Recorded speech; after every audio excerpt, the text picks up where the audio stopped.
Here we are. We are the Vinyl Community Guncles once again. This time we're going to review an album from George Michael from 1996 called Older. It was Craig's suggestion, and we'll see if we all loved it, or some of us loved it, or one of us loved it. It's all coming up on the Vinyl Community Guncles, so you'll definitely want to stay around for that. We are the Vinyl Community Guncles, if you haven't figured that out yet, and we are Richard from Calvin Wazoo. Oh, first of all, I'm Robert Fitton with Richard from Calvin Wazoo, Mike from Hub Tunes, and ladies and gentlemen, the man who had at least 5 people tell him, you need to hear Joni Mitchell's Blue right away. So he went out and special ordered Court and Spark. Craig from Craig's Vinyl Plethora. It's like the guy in Fast Times at Ridgemont High. Is that the movie where the guy gets told, you know, if you want to get the girl in the mood, you got to get her in the car and put on side 1 of Led Zeppelin 4, and he gets Physical Graffiti instead. Yeah, it is Festive. Never saw that movie, but that sounds like a great scene. Oh, yeah, I've never seen that movie either. All right, so Richard is first with his review of Older from George Michael. Yeah, George Michael. Don't have any George Michael. Familiar with some of his material, and mostly the early material. I've enjoyed everything that I've listened to. Just never got around to picking anything up. So I was intrigued when Craig chose this, and when I started listening to it, I'm thinking, "Wow, this is pretty good. I'm really enjoying this." Got through the first 4 songs, and I'm thinking, "Yeah, this looks like this could be a George Michael album I might want to pick up." And then came the next song, and kind of spoiled it for me. So as I say, the first 4 songs are really good. Jesus to a Child I thought the comments, I was looking at the comments on the video on YouTube, and I thought they were kind of funny that some people were trying to like force this religious theme, just because he was singing about Jesus to a child, when it's apparently a song about an homage to his former boyfriend who died of AIDS. But it is a very moving, touching song. I really enjoyed it. Fast Love has really good, smooth and sexy rhythm and song to it. I like the other musicians that are playing with him with these songs. Older, I would love that muted trumpet that was going on. Yeah, Robert doesn't like the trumpet, but I do like that muted trumpet because it really adds to the mood. And when he's singing it, it's almost like he's this barroom chanteuse kind of feel to the way that he's singing. And then Spinning the Wheel is just sassy and sexy. That's what I wrote down when I was listening to it. But then, the other songs, and it's mostly the songs where he's doing all the instrumentation. He doesn't have other people playing with him. It really doesn't matter to me. It was really weak. It was like tinny and artificial. The drum machine was kind of annoying. It was a little bit better with The Strangest Thing. But I would still prefer live percussion going on with that song, with the whole tone with it. To Be Forgiven was better. It's picked up. I mean, because apparently he made a dedication in the album to Antonio Carlos Jobim as an inspiration to a great deal of the album, and I could feel that coming through in that song. But yeah, the other song, Star People, was a good one. I enjoyed that one. I loved the groove in that song. But yeah, those other, the other weak songs, I'm kind of like going, wow. And then I realized, okay, when it finally was released on vinyl, it was it was when it was originally released way back. There was a vinyl release, but then nothing until like, what was it, when was that vinyl? 2022. There was a series of vinyl releases, and they were 2 albums, because they're long songs. I mean, these are mostly long. I mean, the shortest one is 2-minute 59. You know, the standard radio The album's time. an hour long. Yeah. Yeah. So I started thinking, this album, eliminate those other songs, and so you could put the good ones on, on just one album instead of a double album. I think it would be a really good album if you had Jesus to a Child, Fast Love, Older, Spinning the Wheel, To Be Forgiven, and Star People. That would make a good album, in my opinion. It would be about 35 minutes, I think, in length. So I think it could be done. But I'm going to, because of those other, I mean, I was really excited with those first 4 songs. And then it was, the disappointment came in. It's like what happened to Lady Gaga. She was so powerful in the beginning, and then she wanted to change her style, to become like a lounge singer or something like that. And, I don't know, for me, it didn't work.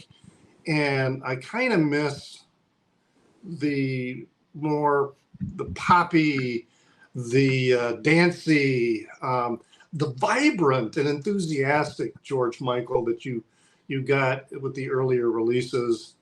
But yeah, there are some really good songs here. So I'm going to give it 3.5 rainbows. All right. Yeah, I mean, I've heard this album for years. I heard it when it was first out. I had the CD. To me, it's a CD. I never thought about getting that vinyl when they had all those reissues, because to me, it's 1996, so it's a CD, and like you were saying, it's CD length. It's an hour, so it's too short for 2 records, too long for 1 record. But George Michael is interesting just because he is probably, to me, the artist where I go from not liking to really appreciating more. I go on that journey with him more than anyone else. Usually, if I don't like somebody to begin with, I don't like them later on, or vice versa. I like them right away and then continue to. But I remember when Wham first came out, and the first song I ever heard from them was the first song a lot of people heard from them, especially a lot of people in the United States. And it was Wake Me Up Before You Go Go. And I remember seeing that video and just thinking, this is terrible. It was so bad. I was offended by it. It seemed like they were making fun of gay people or something. Like, no one can be this gay. This is like a parody. This is like something that would be in a Police Academy movie or something. And I didn't know who that song could possibly be for, and so I didn't like that at all. And I think Careless Whisper was after that. That was just more of a light rock type of thing. I've grown to appreciate that song a lot more over the years with the saxophone solo, and he wrote it when he was 17 years old. It's become this timeless thing now. I thought Everything She Wants was okay. The Freedom song was all right. Wham Freedom, not, there's a difference between the George Michael Freedom and the Wham Freedom. But I thought that was all right. Kind of a Motown thing going on in that. But then he came out with Faith album, and I liked that a little bit more. I really liked I Want Your Sex. I thought that was so daring and like, wow. I mean, at that time, 1987, just to have my favorite part of that song is when he goes, sex. Wow. Just the word, shouting the word sex in a top 40 song. I mean, I think I was 14 years old or something like that.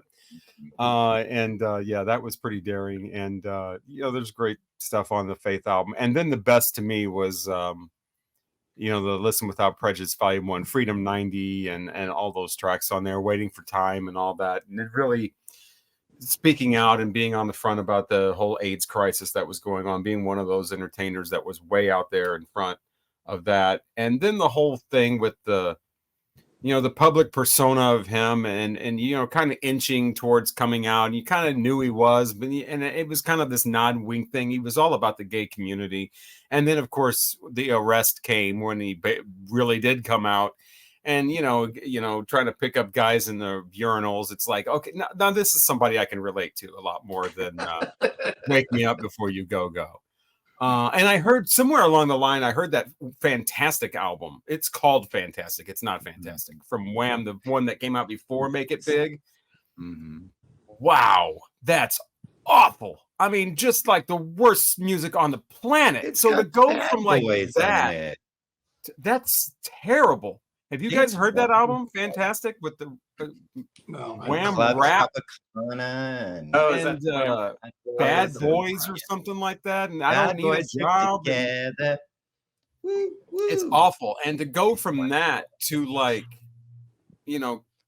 where he was later. I mean, I don't know another artist where my opinion of them kind of turned around like that. But I remember having this album, and I'm not a fan of this type of music at all. I don't like jazzy lounge music like this. I cannot stand that muted trumpet in that older song. That's the worst thing on the whole album is that I hate that. But if I was going to, it's the Michael Bublé, Harry Connick Jr. type of, we're bringing back the lounge thing. But if I was going to listen to music like that, it would be this album I would choose to listen to. There's just something about George Michael doing it that makes it tolerable. He's got so much class, and he's so suave.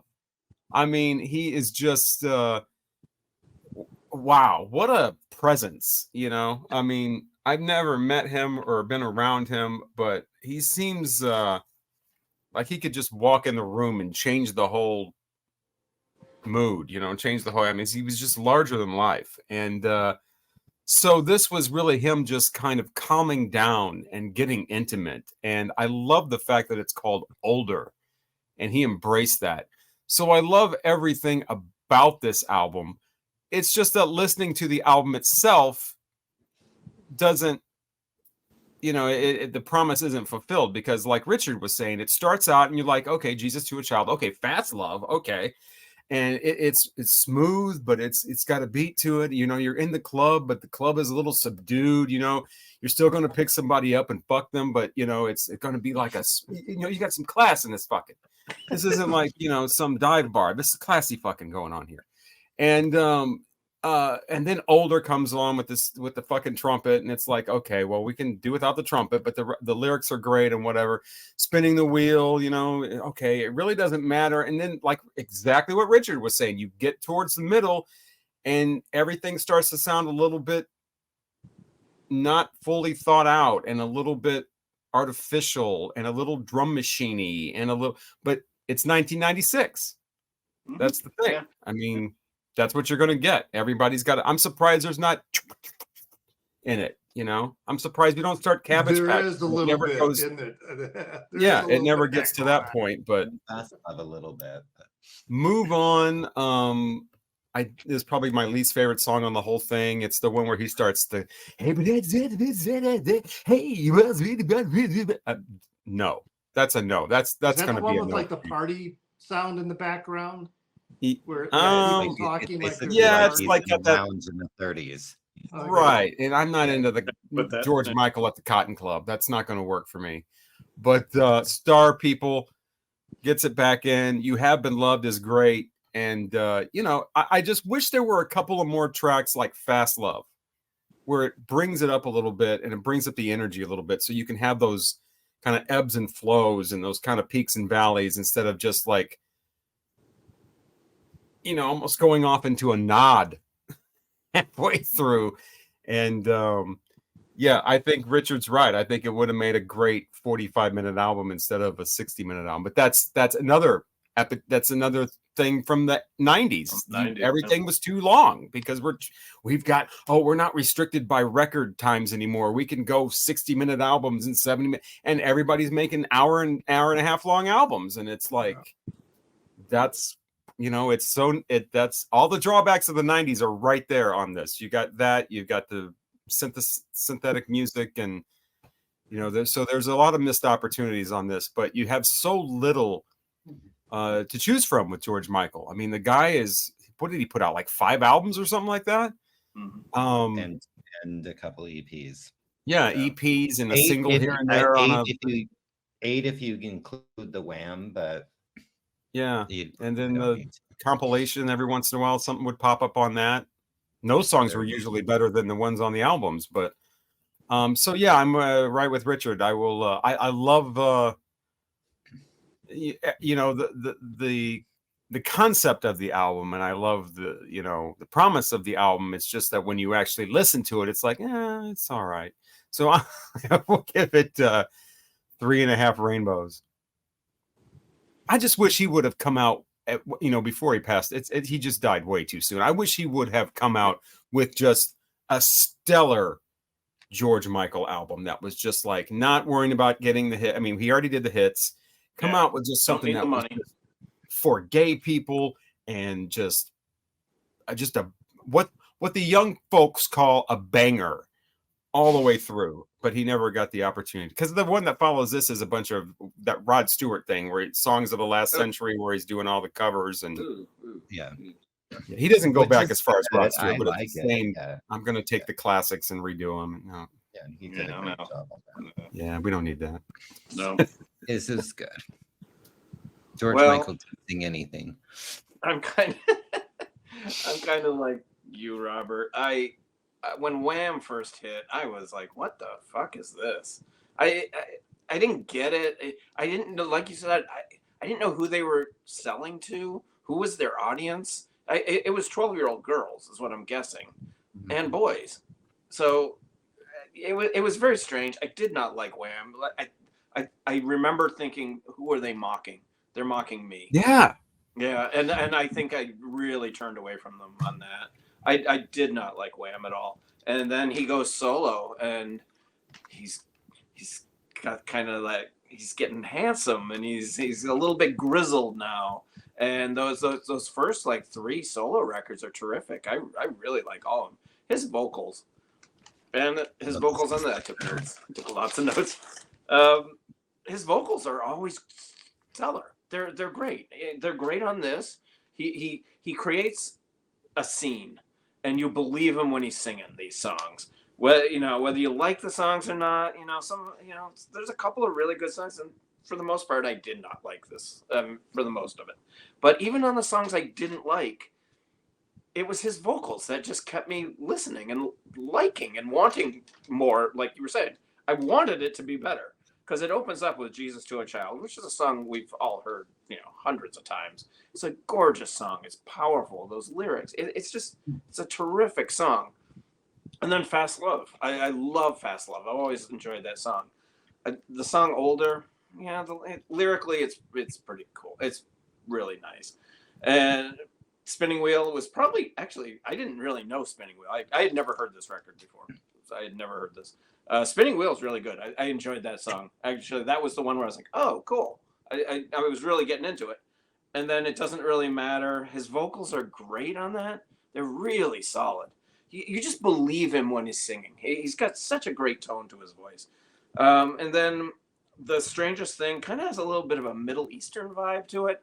And I was like, oh, this is all right. And then To Be Forgiven, I wrote meh. And then that Move On song, and I like old-timey jazzy loungy kind of stuff. I wasn't buying it. It felt just canned. It just didn't feel real. That's how I felt with that. Is like you were saying, I believed everything. You believe him when he's in that scene, but that song, That song didn't do it not for me. how it goes. Yeah, you don't believe him.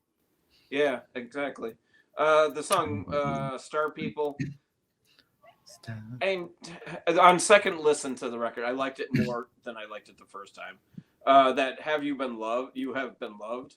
Jesus Christ. I don't ever want to hear that song again. That was awful. And then the last song, Free, I was really digging it, but it's not much of a, it's kind of just, I don't know. It's a very long album, 11 songs, 55 minutes, 54 minutes. Man, it's kind of like you, Richard. The first 4 songs, really, especially when I heard Spinning Wheel, I was like, wow, okay. Because I'd never heard that song. I had heard the first 2 songs hundreds of times. And then Older, I'd never heard that. And I liked it. And then Spinning Wheel, I was like, oh, shit, okay. This is a good... And then it just it really kind of went downhill for me. So I'll give it 3 rainbows. That's What was another this? product of the CD era too. That a lot of when you get into the mid '90s and they're actually making albums, knowing that they're going to be CDs and pretty much nothing else.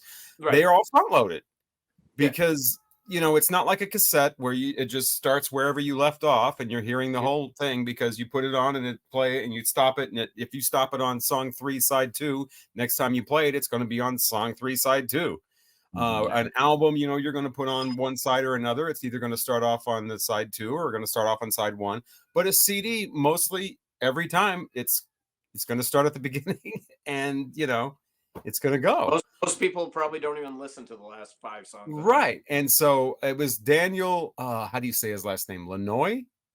Lanois. I never can remember how to say his name. French, not Spanish. Okay. Yeah, Lanois, who said it's the CD era, put their best songs in the front. Don't worry about sequencing or setting some mood. Put the best songs in the front. He's the one that said that in an interview or whatever it was. And that was in the mid 90s. And then I started noticing, oh yeah, everybody's making albums with the best songs. The first there four was no songs. sequencing was not important in the 90s. Yeah, no. What was the song? I just remember the video right after he got busted in the bathroom. What was Outside? Oh, where did he go? There you are. Yeah, outside where the video is him in the cop uniform and everybody's urinals everywhere. That is the best. That was awesome, and it was just like a big fuck you. Where's that song? Is that on? That's not on an album, right? That came out in '98. It's just it was on Ladies and Gentlemen, the best of. Yeah, because I can't. Yeah, I forgot all about that song because it's not on a proper album. It's not. No, it's just one of those extra tracks. Well, like I said, his best songs end up being one-offs and stuff like that. Yeah. So especially in his later years, I mean, he only had 5 albums. Yeah, and only 4 of the albums. I mean, like this one's okay, but the one after this, I don't really care for. It's all cover songs. Well, it's covers, and then Amazing is okay. It's about a little over half good, but I mean, no, Patience. Sorry, Amazing is a single. Patience was his last album, but yeah. I mean, this. If you want to talk solid, straight through wise, Listen Without Prejudice Volume 1 is probably a more just level, probably start to finish. I don't know that there's a bad song on that album. And maybe that should have been the one I chose, but there's just something about this record for me. And because I'm not home, so I don't have my record with me, but I do have my CD that I bought in 1996 that I still have. Beautiful, beautiful George. I'm like, oh, I'll just throw that. At least I can show something. Anyways, he hadn't released an album in 6 years when this came out. So this third record came out 6 years after the previous one. It took him 3 years to make this album. I hear that. So maybe you're saying it sounds rushed. I hear that. I hear the dedication and the time that he took to really be very meticulous about how he did things. And of course, over half of it was written for Anselmo, his partner that died from AIDS. But I think the thing that just drew me in to this record is the theme of it is older. I'm getting older, and I'm not the kid from Wham anymore. Don't Wake Me Up Before You Go, which that Wake Me Up Before You Go, Andrew Ridgeley had written a note to his parents, and he said, "Wake me up before you go," and he wrote "go" twice. So that's where that go came from. I literally heard Casey Kasem say that on a top 40 countdown. I don't know that I ever heard Casey Kasem say that, but I heard Andrew Ridgeley say it in an interview I saw. But anyways, that was just something I was throwing out there for where the hell was I going with this? But yeah, the theme is older, and the theme is, so I like the loungy, I like kind of his kind of throwback that he's trying to bring these elements that not any other pop star could probably get away with at that time. He's bringing elements in that we may not have tried to listen to, or I love the loungy sound of it. Move On is, other than Older, is like my favorite song on the album. So to like listen to everybody, like I feel like I'm in a club with Frank Sinatra, and you can hear the cigarettes being lit, and the crowd, and then just that boop boop boop boop, and then his voice is just like silk on that. It's just, and that's the thing, his voice is silk through the entire record. And yes, on Older, the trumpet can get a little annoying, but I don't really like horns, but somehow when George Michael is adding these elements, I'm okay with it, because of just the elegance and the angelicness of his voice, and his voice does something to me unlike any male artist.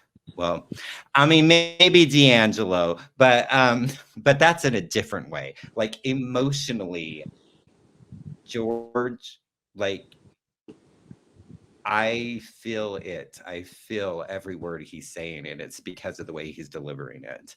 Yeah. And yes, Fast Love is probably one of the greatest dance tracks ever.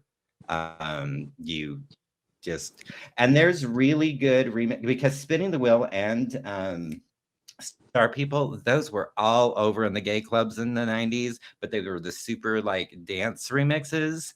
And because I have the 12 for both of those, and they're really, really, I think Vasquez did mixes of both of those songs, but so great.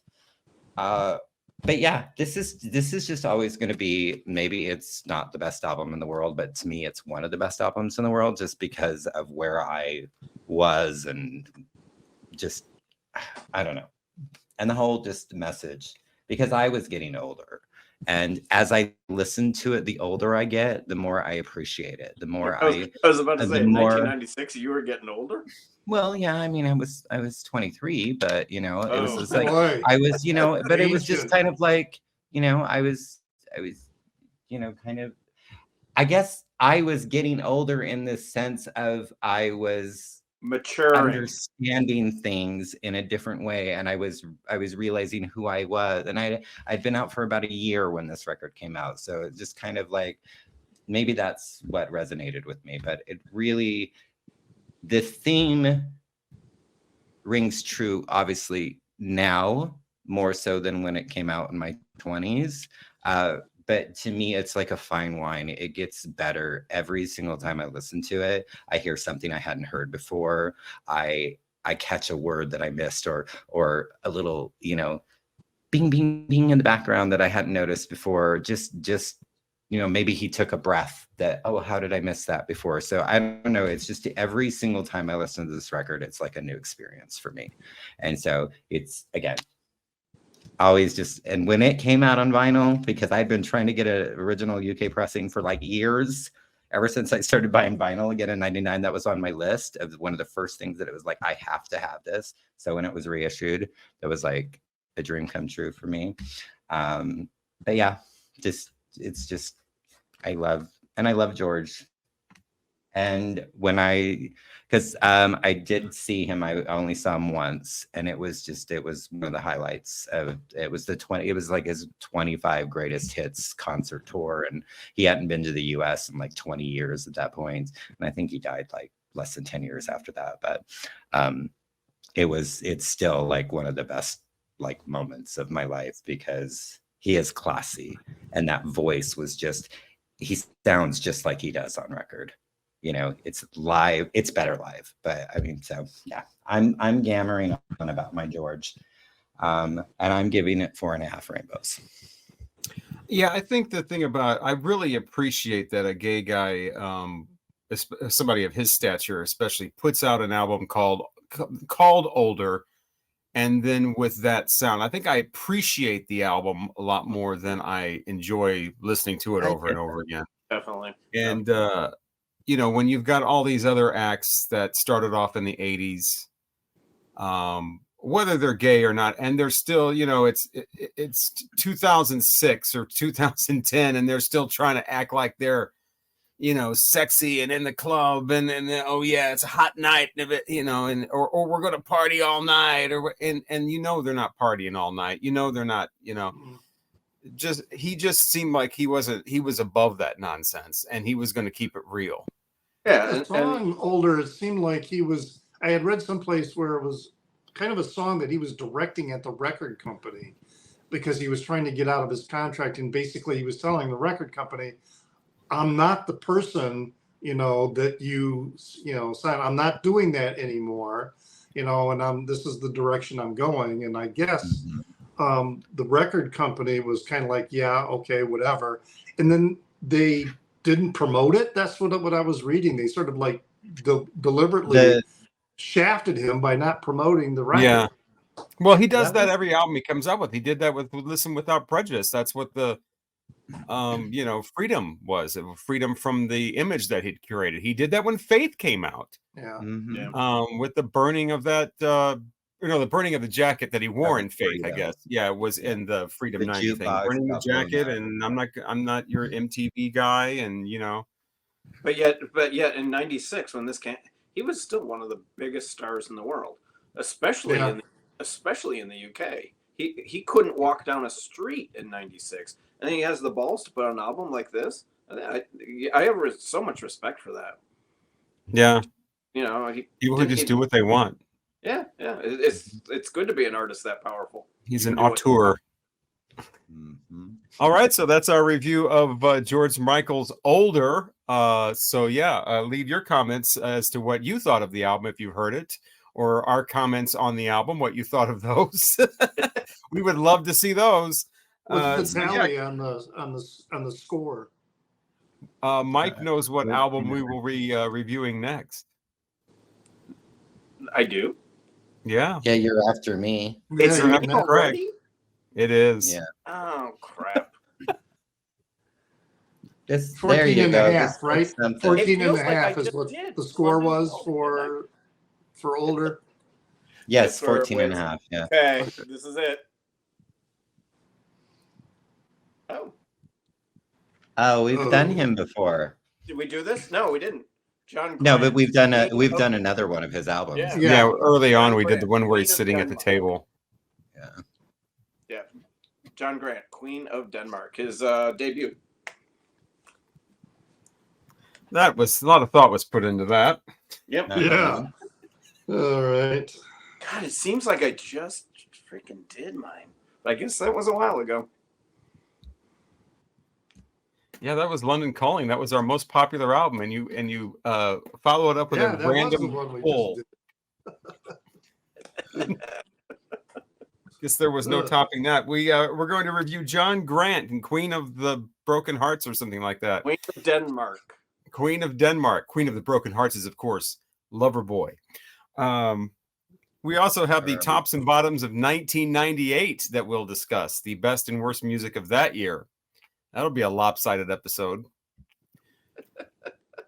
The ending will be longer than the beginning. That's coming up. Thank you so much for watching. We are the Vinyl Community Guncles. I'm Robert Fitton, along with Richard at Calvin Wazoo, Craig's Vinyl Plethora, Mike at Hub Tunes.